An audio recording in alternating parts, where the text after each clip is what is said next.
Alguien del Pentágono filtró información secreta a Irán. O sea, alguien del Pentágono informó a los medios de comunicación que no eran dos pilotos los que habían sido rescatados, como decían nuestros militares, que todo estaba bien, que ambos pilotos ya habían sido rescatados y traídos, y que uno fue evacuado pero el otro está en algún lugar de las montañas de Irán.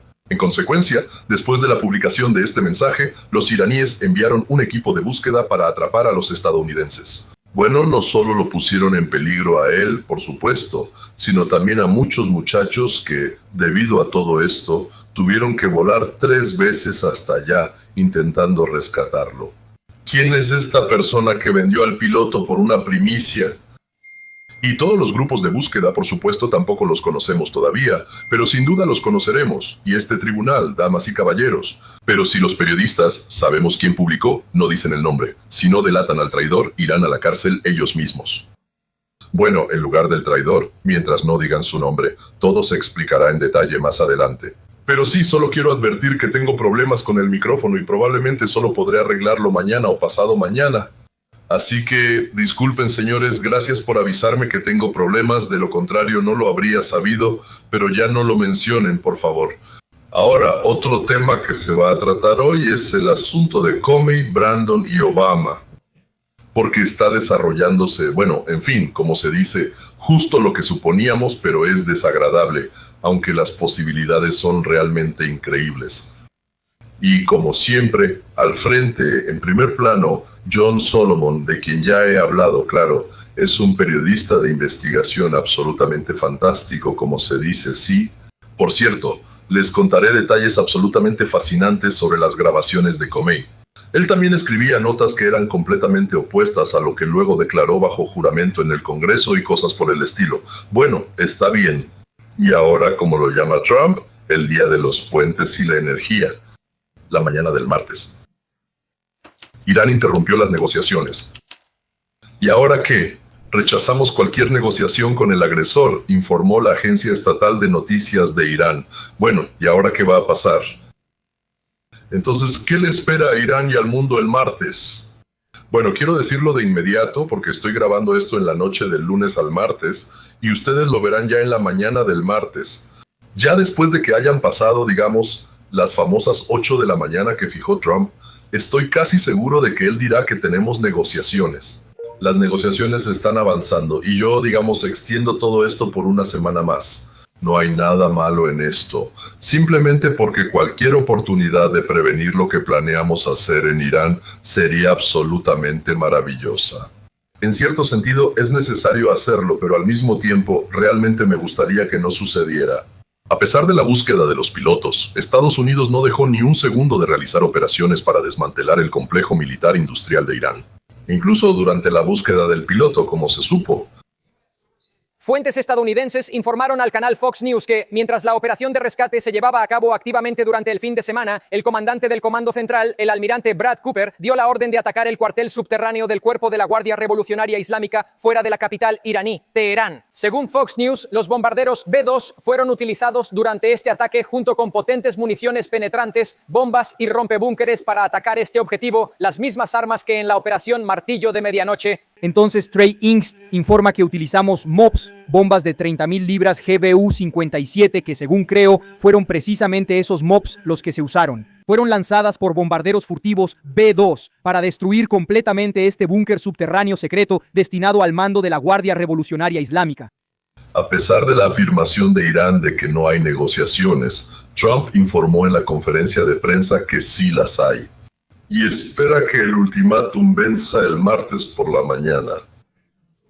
Pero, como yo, en general, predigo, creo que habrá alguna extensión ahí. Teóricamente debería terminar a las 8 de la mañana del martes, hora de Washington. Es decir, para mí son las 5 de la mañana y en algún lugar probablemente son como las 3 de la tarde. En Ucrania, en Israel, ahí y cosas así, así que no tendrá que hacerlo. Entonces, él dice, si logran, por así decirlo, llegar a algún tipo de reconciliación, no tendrá que dar la orden. Destruir todos los puentes, plantas eléctricas y todo lo relacionado con la energía del enemigo. Inmediatamente dejarán de funcionar sus plantas desalinizadoras. Eso en realidad es muy, muy malo. Pero si no hay respuesta, Irán será devuelto a la edad de piedra. Cuando se quiten los guantes, el presidente Trump publicó esta mañana, martes, a las 8 de la noche, hora del este. ¿Cuándo puede comenzar el verdadero caos? Martes, 8 de la noche, hora del este. Ese es el plazo final, ese es el ultimátum. Detengan las acciones terroristas, abran el estrecho de Hormuz, y si no lo hacen, ¿saben qué? Llegará el día de los puentes, el día de las plantas eléctricas, el martes a las 8 de la noche, hora del este. Así que, en este momento, todo el mundo, y por supuesto el régimen iraní, están en ascuas, esperando a ver qué sucederá. Ya saben, ellos están reunidos ahí ahora mismo y discutiendo. Entonces, ¿nos rendimos o tal vez nos entregamos? ¿Entienden? Continuemos con nuestro repaso de las últimas noticias. La reportera Rachel Scott tuvo una conversación esta mañana con el presidente Trump. Ella informó, él me dijo que este conflicto debe terminar en cuestión de días, no de semanas. Pero, si no se llega a un acuerdo, él está dispuesto a destruir todo el país, sin dejar prácticamente ninguna opción. ¿Fue una expresión de desesperación lo que dijo el presidente Trump? Si eso sucede, sucederá. Y si no, destruiremos todo el país, dijo él. La reportera Rachel Scott le preguntó si había algo prohibido. El presidente Trump respondió, muy pocas cosas. Trump dejó de andarse con rodeos. Trump dejó de prestarse a esos juegos. Ya está completamente harto de todo esto. Él terminó de jugar ese juego de atrapa al topo con la revista iraní, con el régimen. Ahora va a hacer volar por los aires toda esa madriguera.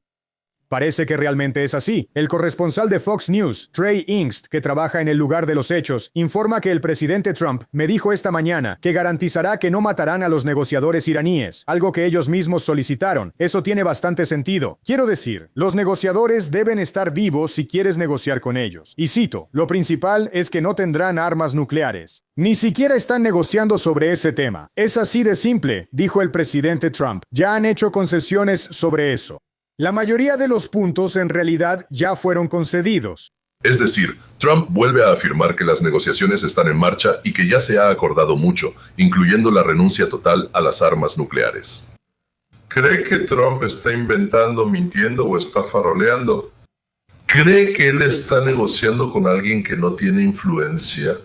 No podemos saber nada con certeza, pero Trump, por supuesto, puede simplemente no darle importancia en absoluto, pero normalmente él negocia de manera magistral. Si incluso está faroleando, entonces ¿para qué lo hace?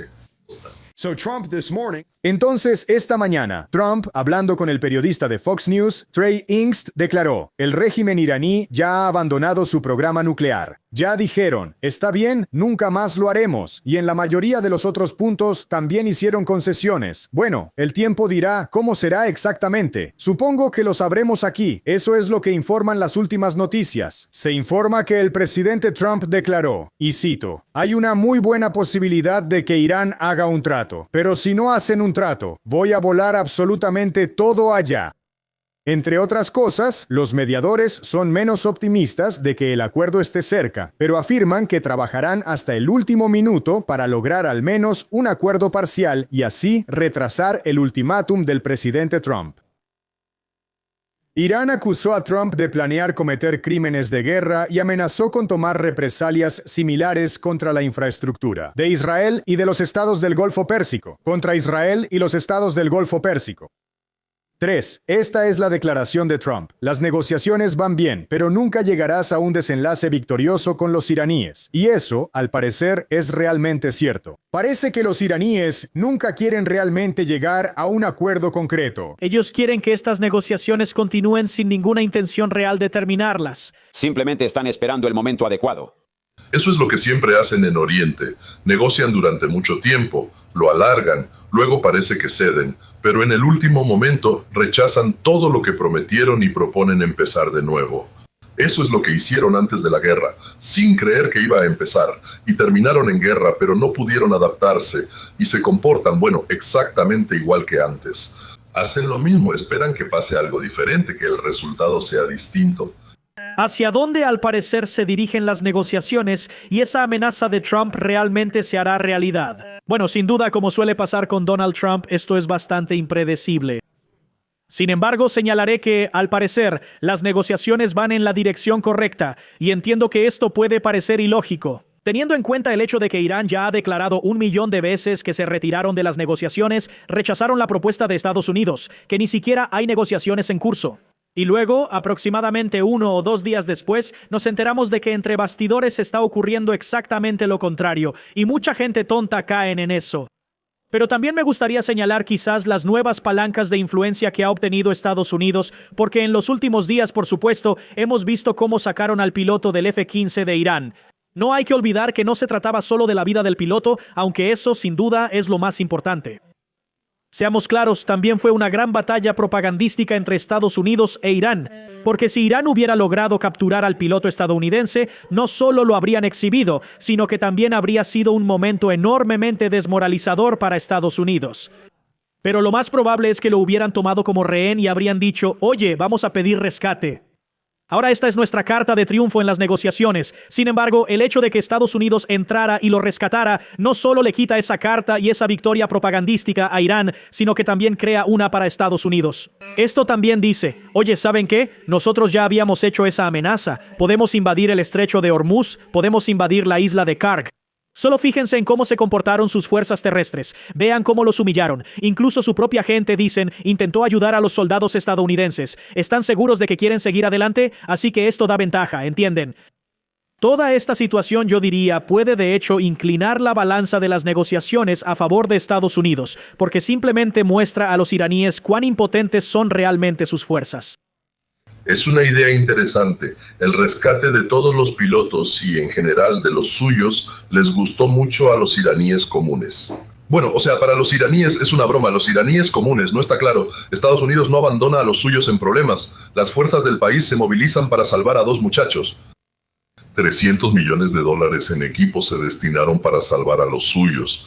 Es una demostración poderosa y clara de lo que son los Estados Unidos y en qué nos diferenciamos. De un régimen que fusila a 35,000 de sus propios manifestantes, a sus propios ciudadanos que protestan. Súmale a esto una brillante y bien pensada operación psicológica cuando Israel anunció que durante la búsqueda de los pilotos suspendería los vuelos y los bombardeos. Irán de inmediato convocó a una reunión de los altos mandos del Cuerpo de Guardianes de la Revolución Islámica en un búnker secreto cerca de Teherán. El Mossad, por supuesto, informó de inmediato todos los datos al Comando Central. Y el búnker fue atacado con bombas de 2 toneladas lanzadas desde un B-2 que apareció de la nada. Una vez más decapitando el mando iraní. Ahora los mayores están al mando de divisiones y los subtenientes de regimientos. El presidente se jacta de otro asesinato masivo de líderes iraníes que se reunieron. El presidente publicó en Truth Social que muchos líderes iraníes que dirigieron mal e irracionalmente han sido eliminados. Él publicó esto junto con un video del ataque aéreo. Esto coincide con la información de un canal de Telegram que afirma que más de 50 altos funcionarios iraníes fueron eliminados como resultado de un ataque conjunto de las fuerzas israelíes y estadounidenses. Había estadounidenses, pero la información la proporcionaban los israelíes. Las agencias internacionales y los grandes medios dicen que las negociaciones continúan y que Irán está presionando. Bueno, nadie lo dudaría, ¿verdad? De hecho, la prensa liberal estadounidense dice que le cree más a los iraníes. O sea, le creen más a los canales estatales de televisión iraníes que al presidente de Estados Unidos. Además, acabamos de enterarnos por Axios que Estados Unidos e Irán están discutiendo las condiciones de una tregua de 45 días que podría llevar al fin del conflicto. Les recuerdo que el viernes pasado los medios estatales iraníes decían que rechazaron la propuesta de Estados Unidos sobre una tregua, y luego ¿qué pasó? A 50 de los líderes los volaron esa misma noche en Teherán, así que parece que cada vez que hablan aprenden la lección. Esto no va a terminar bien. ¿Qué es esto? A menudo me preguntaban antes qué encontré en Estados Unidos.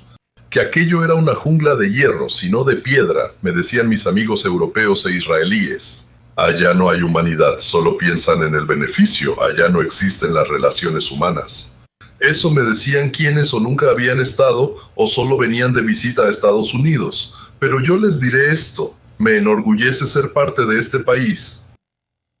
Ese orgullo solo lo sentí en Israel y aquí, y ahora les voy a explicar por qué. En la historia de cada país hay un momento de verdad. No siempre es una gran batalla o una victoria ruidosa. A menudo es un solo soldado, rodeado de enemigos que susurra por radio, ¿vendrán por mí? Y de la respuesta que dé el país, depende si seguirá siendo grande o se convertirá en un conjunto de palabras bonitas. Un poco de historia. Somalia. Año 1993. Mogadiscio. Rangers estadounidenses y fuerzas especiales terminaron en un infierno que después sería conocido por dos palabras. Black Hawk Down. Helicópteros derribados, combates callejeros, soldados rodeados, gritos de auxilio por la radio. Los comandantes piden refuerzos, blindados, ampliar la operación para sacar a los suyos, pero los de arriba no miran los mapas, sino la pantalla de televisión. ¿Cómo se verá eso? ¿Cuántos votos costará en las elecciones? ¿Y cómo reaccionará la prensa? Al final, la decisión llega tarde. Más tarde de lo que ya era necesario. El apoyo no es suficiente, y después del shock y las imágenes de Mogadiscio, la Casa Blanca simplemente cancela la misión. Los soldados perciben lo esencial. Si todo va mal, en vez de reforzar. Los esfuerzos por ellos y el sacrificio se convierten en una razón para irse con dignidad. Allí, en el polvo de Somalia, Estados Unidos lo escuchó por primera vez con toda claridad que un soldado, ensangrentado y rodeado, puede ser solo un estorbo incómodo para la carrera política de alguien. Libia. Benghazi.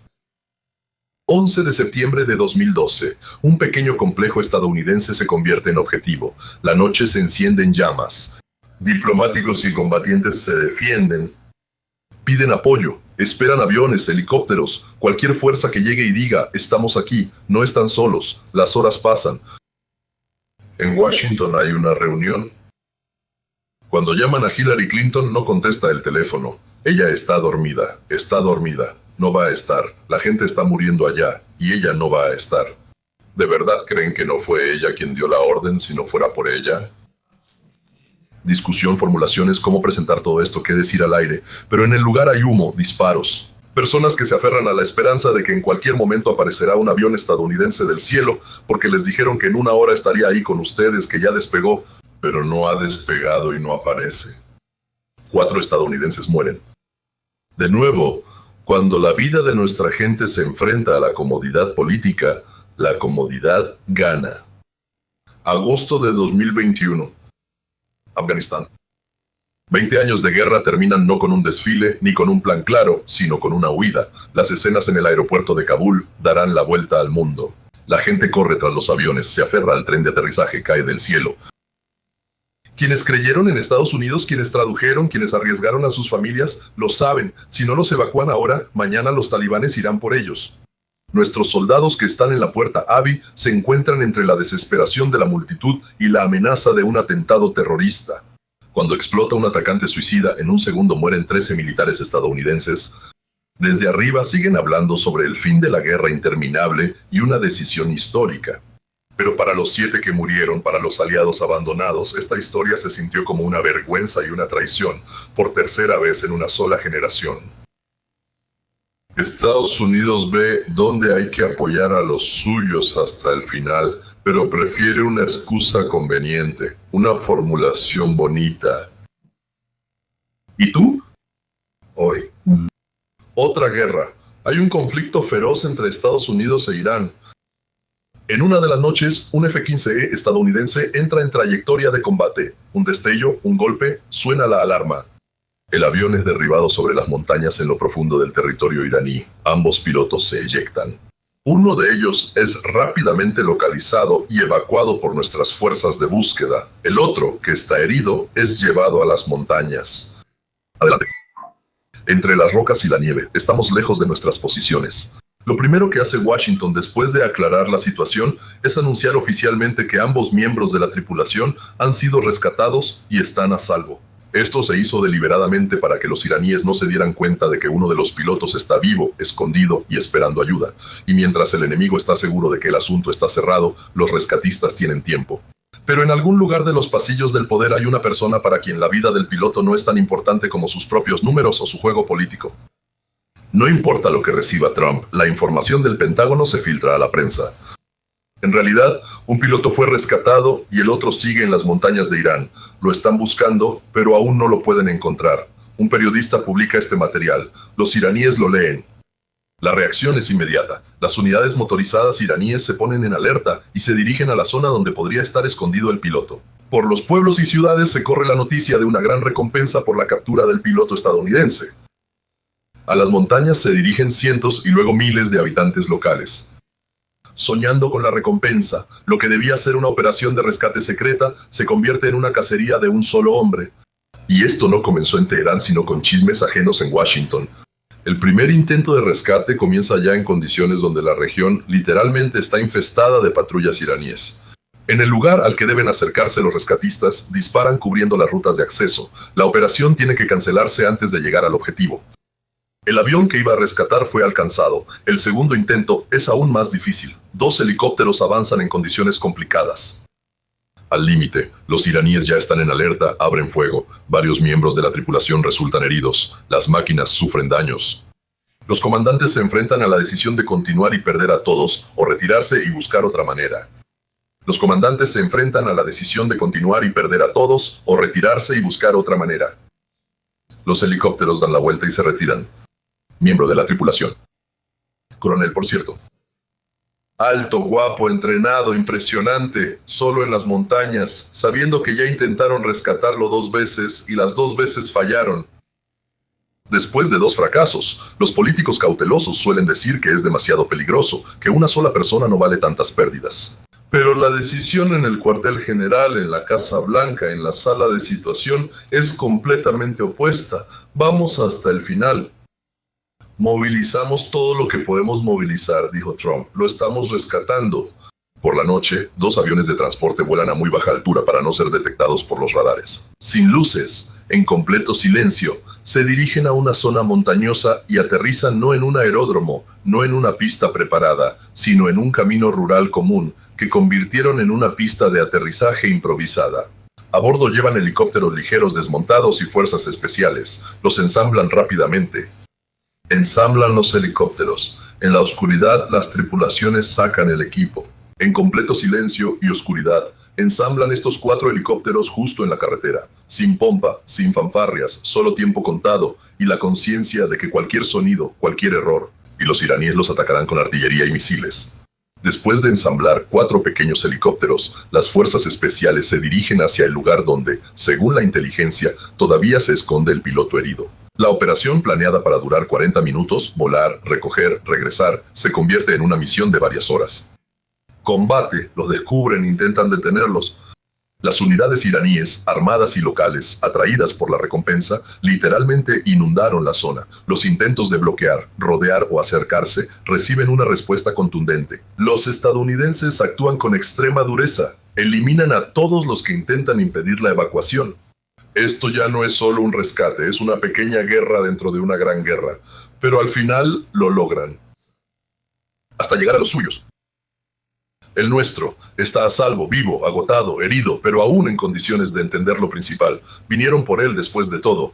Lo arrastran al helicóptero, disparan de vuelta, logran salir del cerco y regresan por ese mismo camino estrecho donde los transportes los están esperando. Cuando los helicópteros regresan, resulta que la naturaleza jugó en su contra. El camino que servía como pista de despegue se ha deslavado. Los aviones de transporte pesado no pueden despegar. El mando se enfrenta a una elección: intentar sacar los aviones y arriesgar la vida de las personas y poner en riesgo la operación o volarlos en el lugar. Cada uno de estos aviones cuesta alrededor de $100 millones, 200 millones en una sola decisión. Se toma la decisión de destruir ambos. Primero evacuar a las personas y todo lo que se pueda en esos mismos helicópteros pequeños, 2 de los cuales ya están dañados. Luego colocar explosivos y volar los aviones para que no caigan en manos del enemigo. En los helicópteros pequeños, sobrecargados y dañados, todo el grupo despega y se aleja, donde los nuestros puedan cubrirlos y llevarlos más lejos. Y todos ellos regresan. Y lo grabaremos. Un hombre que acaba de ser dejado solo en la montaña, que ya habría sido contado como una estadística con otro presidente. Mientras todo esto sucedía, al otro lado del mundo, en las montañas de Irán, en América, las pasiones estaban al rojo vivo. Parte del establishment político y los medios seguían discutiendo quién tenía la razón, quién era el culpable, cómo actuar correctamente sin parecer demasiado duros, y cómo no ofender al adversario. Unos criticaban las formulaciones y los índices de popularidad, otros las filtraciones del Pentágono, otros más el derecho del periodista a no revelar su fuente. El periodista que publicó información sobre que uno de los pilotos seguía en Irán se convirtió en una figura central en el debate sobre la libertad de prensa y la seguridad nacional. Deberían encarcelarlo por el resto de su vida. Mientras tanto, el gobierno está tratando de averiguar quién filtró esa información, poniendo en riesgo la operación y la vida de nuestros muchachos. Si es necesario, encarcelarán a los periodistas. Claro, no por su opinión, sino porque jugar al secretismo durante la guerra se ha convertido en una amenaza para la vida de los suyos. Mientras unos discutían en los tribunales sobre derechos y índices de popularidad, otros arriesgaban sus vidas en las montañas. Todo para que un estadounidense no quedara en manos del enemigo. La historia de las últimas décadas se reduce a una serie muy simple. En Somalia, los soldados se convirtieron en un problema político del que era más conveniente alejarse, simplemente darles la espalda y no prestarles atención. En Benghazi la gente pedía ayuda, y nunca la recibieron, porque alguien estaba jugando a la política. En Afganistán, nuestros aliados, los militares, se convirtieron en víctimas de la prisa y del deseo de poner un bonito punto final en el discurso. Y en las montañas de Irán, por un solo piloto, movilizaron toda la maquinaria del ejército, llevaron helicópteros en aviones, aterrizaron aeronaves pesadas en un camino rural, arriesgaron sus vidas 3 veces. Hicieron explotar 2 aviones, cada uno de 100 millones, solo para no dejar a uno de los suyos. Ahí es donde está la verdadera elección. Algunos presidentes piensan en sí mismos, en sus índices de popularidad, en las entrevistas, en cómo se ven en las noticias. Otros piensan que cada soldado, diplomático, piloto es América. Si hoy abandonas a uno, mañana no habrá nadie para defender a todo el país. Un país que se acostumbra a irse en cuanto las cosas se ponen difíciles, deja de ser una gran potencia. Un país que va por los suyos hasta el final, incluso a través de montañas, fuego y un costo de cientos de millones de dólares, sigue siendo América. Esa misma en la que la gente cree, en la que creen nuestros muchachos, esa misma de la que yo me siento orgulloso. Estando en el ejército israelí, yo sabía que, Dios no lo quiera, si llegaba a pasar, atacarían tantas veces como hiciera falta para rescatarte. Yo sabía cuánta gente cayó para rescatar a los defensores de Debersuar. Eso fue en el canal de Suez, en la Granja China. Era octubre de 1973. Justo en octubre presenté una solicitud para salir de la Unión Soviética y mudarme permanentemente al Estado de Israel, para reunirme con la familia, a la que por supuesto nunca había visto antes. Y cuando nos dejaron salir, lo cual fue un verdadero milagro, por supuesto. La historia de la Granja China, digamos, era bien conocida. Nos llevaban allí cuando en 1975 entré al ejército israelí. En ese entonces tuve la misma sensación que hoy, después del rescate del piloto. Por cierto, el día, o mejor dicho, la noche de Entebbe, cuando el hermano mayor de Bibi, Johnny Netanyahu, lideró el grupo de asalto en Uganda para rescatar a los rehenes capturados y murió, nos llamaron al mismo lugar. Entonces, 4 regimientos con 3 baterías de artillería cada uno, de artillería de largo alcance. Bueno, en esos tiempos era de largo alcance, pero hoy en día es de corto alcance. Eso es, y las desplegamos y las apuntamos hacia Alejandría para recordarle a los egipcios que cualquier movimiento a la izquierda o a la derecha, en sentido literal, significaba fusilamiento. Los muchachos regresaron de NTV con un hermano de Bibi muerto.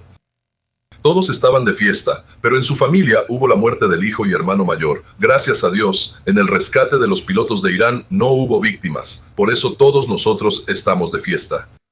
Y la muerte de los hermanos solo ocurre entre los enemigos. Ustedes pueden preguntar, ¿y qué hacemos nosotros allá en Irán? ¿Para qué exponer a los nuestros al peligro y, como se dice, destrozar la vida de otros? La República Islámica nació de un crimen. En noviembre de 1979, estudiantes iraníes, con el apoyo del régimen, tomaron la embajada de Estados Unidos en Teherán y retuvieron a 66 estadounidenses. ¿Cuántos eran? Era una cifra graciosa. 444 días, creo. Así fue. En abril de 1983, un grupo proiraní llamado Yihad Islámica hizo explotar la embajada de Estados Unidos en Beirut. En octubre de 1983, eso ya fue, por así decirlo, cuando yo ya estaba ahí, el grupo proiraní Hezbollah destruyó el cuartel. La infantería de Estados Unidos perdió a 220 soldados americanos. Fue después de eso que volé de Nueva York a Israel, porque llamaron a mi regimiento. Estados Unidos considera a Irán como el principal patrocinador estatal del terrorismo, gastando más de $1.000 millones al año en financiar actividades terroristas en todo el mundo. Irán no pelea directamente, pelea por medio de terceros. Pero sí pelea. Las fuerzas de la Guardia Revolucionaria han armado a cientos de miles de combatientes chiitas en Siria y abastecen a los hutíes en Yemen. Con misiles balísticos y drones, ayudan a las milicias chiitas en Irak a construir arsenales de misiles. Irán durante años desarrolló en secreto un programa nuclear, negando su carácter militar. Irán continuó desarrollando misiles balísticos en violación de la resolución de la ONU, donde sus grupos proxy no lograron establecerse. Irán llevó a cabo actividades subversivas para debilitar a sus rivales. Bueno, ahí están Arabia Saudita, Bahrein, Kuwait, Afganistán, en Yemen. Los hutíes, con el apoyo de Irán, desataron una catástrofe humanitaria. En Líbano, Hezbollah prácticamente se convirtió en un estado dentro de otro estado. Irán no se limita al Medio Oriente. En agosto de 2022, el Departamento de Justicia de Estados Unidos acusó a un operativo iraní de organizar el asesinato del asesor de seguridad nacional de Trump, John Bolton. Según la información disponible, Mike Pompeo también estaba en la lista de objetivos. Por su cabeza ofrecieron hasta $1 millón. El régimen iraní no es un estado con una política exterior agresiva, es una teocracia de estado.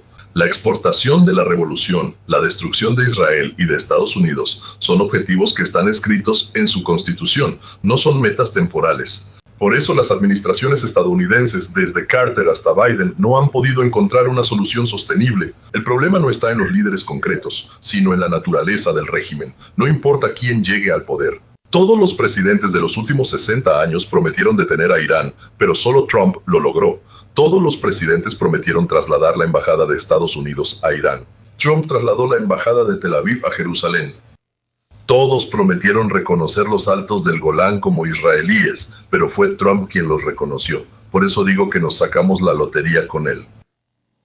Por eso, si a alguien le molesta que le guste que lo elogien, que no tenga problema en presumir y que pueda sacar a relucir sus récords con toda facilidad, a mí personalmente me da igual.